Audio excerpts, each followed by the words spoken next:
ఓం నమో నారాయణాయ. శ్రీ పంచాయుధ స్తోత్రము. అనంతమైన ఈ విశ్వాన్ని రక్షించే ఆ శ్రీ మహావిష్ణువు చేతిలో ధరించినవి ఈ 5 దివ్య ఆయుధాలు. అవి సుదర్శన చక్రము, పాంచజన్యము, కౌమోదకీ గద, నందకము మరియు శారంగము. ఈ ఆయుధాలన్నీ స్తుతించే శ్రీ విష్ణు పంచాయుధ స్తోత్రం పారాయణం చేయటం వలన సకల భయాలు తొలగి రక్షణ కవచాన్ని ఏర్పరుస్తుంది. ఈ స్తోత్రం నిత్య పారాయణం వల్ల బాహ్య అంతర్గత శత్రువులు నిగ్రహింపబడతారు. సుదర్శన చక్రము.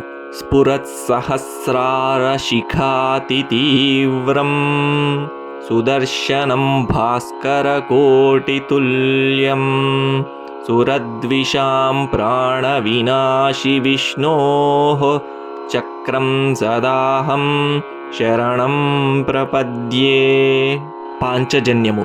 విష్ణోర్ముఖోత్థానిలపూరితస్య యస్య ధ్వనిర్దానవదర్పహంతా తం పాంచజన్యం శశికోటిశుభ్రం శంఖం సదాహం శరణం ప్రపద్యే. కౌమోదకీ గద.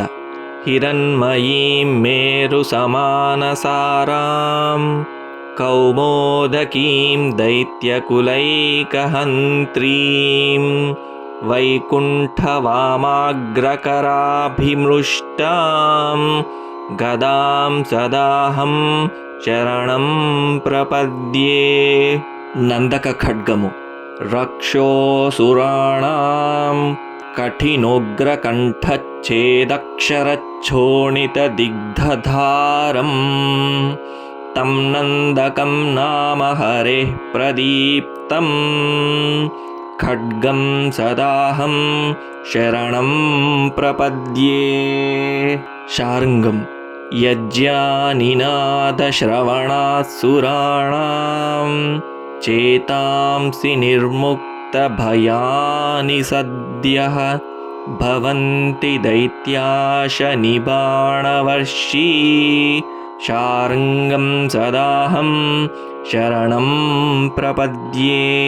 సశంఖచక్రం సగదాసి శార్ంగం పీతాంబరం కౌస్తుభవత్సచిహ్నం శ్రియా సమేతోజ్వల శోభితాంగం విష్ణుం సదాహం శరణం ప్రపద్యే.